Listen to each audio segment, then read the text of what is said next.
جی یہ بتائیں، اگر ہم بات کرتے ہیں عمران خان اور بشرا بی بی کی، تو آپ کو کیا لگتا ہے کہ ان کی جو میریٹل لائف ہے وہ مطلب I would not like to ask this, obviously اللہ جانتا ہے، لیکن آپ کو کیا لگتا ہے کہ میریٹل لائف ان کی اچھا اب یہاں پہ میں ہمیشہ کہتی ہوں کہ عمران خان صاحب کا جو میرج ہاؤس ہے نا، بیچارہ بہت ہی ڈسٹرب ہے، ٹھیک ہے. اور جو وسیم اکرم صاحب ہیں، ان کے بارے میں کہتی تھی یہ بندہ 10 شادیاں بھی کرے نا، یہ نوازے جائیں گے اپنے لائف پارٹنر کے ہاتھوں. اور آپ دیکھیے 2 شادیاں ان کی ہوئیں لیکن بھاگ لگ گئے، پہلی سے بھی دوسری سے بھی. تو یہ ہے وہ میرج ہاؤس کا ڈفرنس جو میں آپ کو مثال کے طور پہ سمجھا رہی ہوں. خان صاحب کی شادی بدستور یہ والا سال بھی خطرے میں، 2024 بھی.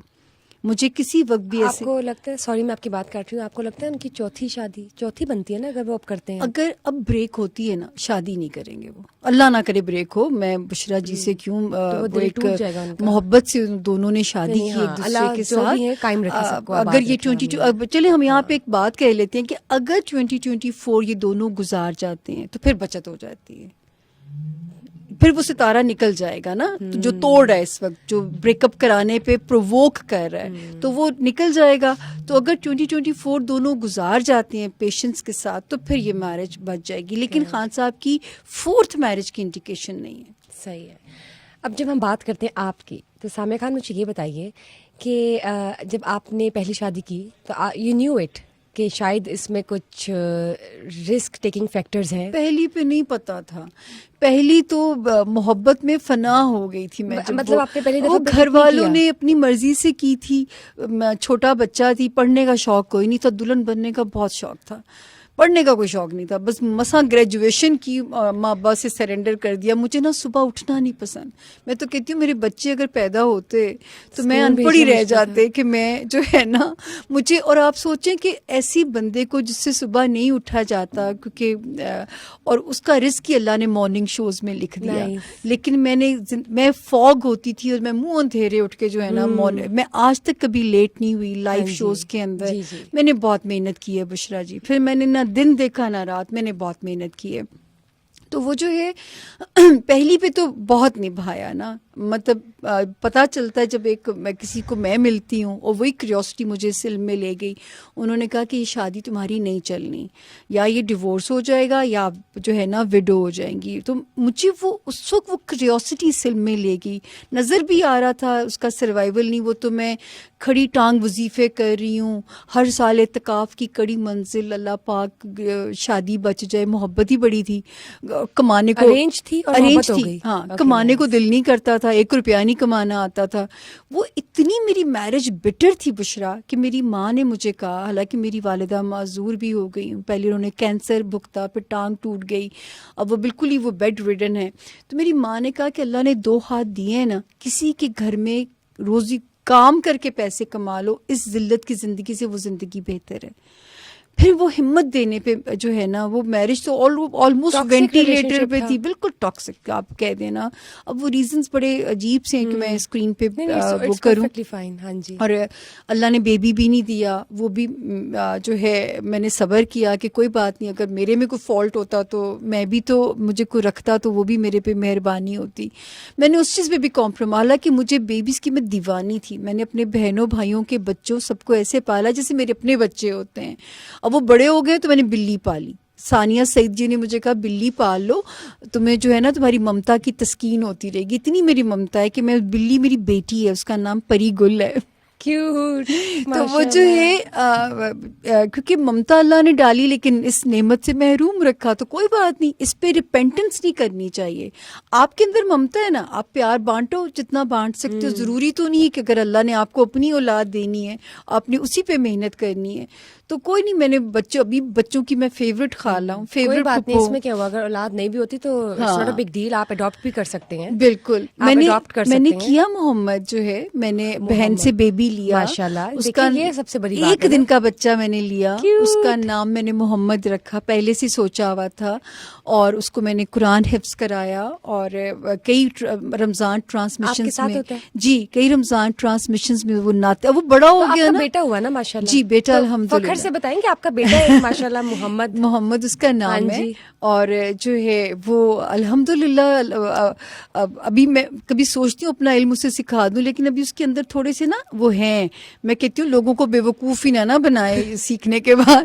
تو میں اس کے اچھے ہونے کا حالانکہ قرآن حفظ کرایا بھی اس لیے اس کے ذائچے کو دیکھتے ہوئے کہ اس کو نا غلط طریقوں کے اس کو کوئی وہ نہ, مجھے وہ ڈر لگتا ہے. تو میں نے کہا شاید جب اندر سینے میں قرآن ہوگا تو خوف ہوگا کہ میں نے برا کام کوئی نہیں کرنا یا میں نے انلیگل مینس پہ نہیں جانا. تو وہ محنت تو میں نے کی. اب آگے اللہ دیکھے مجھے کیسے اس کی ایج کیا ہے ماشاء اللہ جی 27 میں رب نے مجھے دیا, سال میں نہیں گنتی ہوتی. 2007 کہہ رہی ہیں. ہاں 2007 میں میں نے. اچھا ٹھیک ہے چلیں. You are making all of us proud اور you are also setting an example کہ اٹس اوکے اگر اولاد نہیں ہے اور اولاد ہونا از ناٹ نیسیسری. اور اولاد میں تو اپنی بہنوں کو کہنا چاہوں گی کہ ضمانت نہیں ہے زندگی کے تحفظ کی. زندگی کا تحفظ صرف رب تعالیٰ کی گارنٹی ہونی چاہیے, باقی کوئی رشتہ کوئی چیزیں ضمانت نہیں ہے. ہمارے محل ضمانت نہیں ہے. آپ ٹرکی کا زلزلہ دیکھیں, جانا اکیلے. سوال آپ سے اکیلی ہوگا, یہ نہیں ہے کہ ساتھ والا آئے گا کوئی مالی جی میں نے قبر میں پوچھ رہے ہوں گے جی وہ کہا تھا وہ کوئی آ رہا ہوگا آپ کے بھی ہاتھ. ایسا کچھ نہیں, آپ نے اکیلے جانا, اپنے اکیلے آنا, اکیلے وہاں پہ آئے بھی اکیلے. کیا اللہ تعالیٰ کا نظام ہے. پھر بھی ہم یہ سبق بھول جاتے ہیں. میں تو کہتی ہوں کہ شکر ہے کہ میرے گھر کے راستے میں قبرستان ہے. وہ ایسی چیز ہے, ایمینی ہمیں حدیثوں میں کہا گیا کہ قبرستانوں کا اور ہسپتالوں کا چکر لگاؤ. یقین کریں کہ انسان بھٹکنے سے بچ جاتا ہے کہ یہیں آنا ہے. یہ موسم, یہ بہاریں صرف زندہ آنکھوں کے لیے ہیں. اور اب تو مرنے کے لیے بوڑھے ہونے کا بھی انتظار نہیں کرنا, کیونکہ دنیا کی ٹرانسفارمیشن ہونی ہے. یہ بھی ایک پریڈکشن میری موجود ہے بڑی خطرناک والی. ٹرانسفارمیشن ہے دیکھیں جب 2020 میں کرونا آیا تھا اور میں نے یہ جو پریڈکشن 2020 کے دسمبر میں کی تھی, اس بیس پہ ایک انٹرنیشنل چینل نے بھی میرا انٹرویو کیا کہ آپ کس بیس پہ کہہ رہی ہیں کہ اینڈ آف ورلڈ کا سفر شروع ہو چکا ہے. میں ہر پروگرام میں کہتی تھی کہ 2020 سے اینڈ آف ورلڈ کا سفر شروع ہو جائے گا. کرونا میں نہیں کہتی وبا تھی, مجھے لگتا ہے مین میڈ وار تھی. اور جو ہے یہاں سے کیونکہ دنیا میں نئے ٹرانسفارمیشن ہوں گی, نئے الائنسز بنیں گے, نئی سپر پاور بنے گی. پھر ایک پیش گوئی یہ بھی انٹرنیشنلی موجود ہے بشرا جی کہ میں نے کہا تھا کہ 2023 کے آخری سیکنڈ ہاف سے تھرڈ ورلڈ وار کی بگننگ ہو جائے گی. تو یہ جو فلسطین کے حالات ہیں یہ جھڑپیں اب رکیں گی نہیں. یوکرائن ہو گیا, فلسطین ہو گیا, یہ بھی چھوٹی چھوٹی جھڑپیں یوں چلتی رہیں گی. اور 2026 اور 2027 پھر باقاعدہ ایک تھرڈ ورلڈ وار کا زون شروع ہو جائے گا. تو یہ جو ہے اسی لیے لوگوں سے ہر پریڈکشن کے اینڈ پہ کہتی ہوں کہ اپنے قبلے درست کر لیں. کس وقت کس کا بوریا بستر ریپ اپ ہو جائے. دیکھیں ہمارے profit piece be upon him کہتے تھے کہ آخری زمانے جب آئیں گے تو نظر جو ہے نا یہ دجالی فتنہ ہو جائے گی اور میری امت کے جوان نظر لگنے سے مر جایا کریں گے. اور آپ دیکھیں کتنی ینگ ڈیتھس ہو رہی ہیں کہ جو ہے نظر بد اتنا برا ایک وہ جو ہے جس پہ ہم بلیو نہیں کرتے. حالانکہ قرآن میں بھی ذکر ہے اور حدیثوں میں واقعات میں ہے کہ ماشاء اللہ کہو کسی کی چیز کو دیکھ کے, لیکن لوگوں کی حسرتیں اتنی بڑھ جائیں گی بشرا کہ نظروں سے لوگ قتل کر دیں گے اگلے بندے کا. یہ حالات ہو جائیں گے. تو یہ اب وہ ایک بڑھتی جا رہی ہیں جو چیزیں جو ہیں. تو میرا خیال ہے کہ اپنا ڈے ٹو ڈے بوریا بستر سمیٹ کے سویا کریں, رات کو سب کو معاف کر کے سویا کریں. اگلی اتنی لمبی چوڑی پلاننگز ہمیں نہیں کرنی چاہیے, سالوں کی جو پلاننگز ہیں.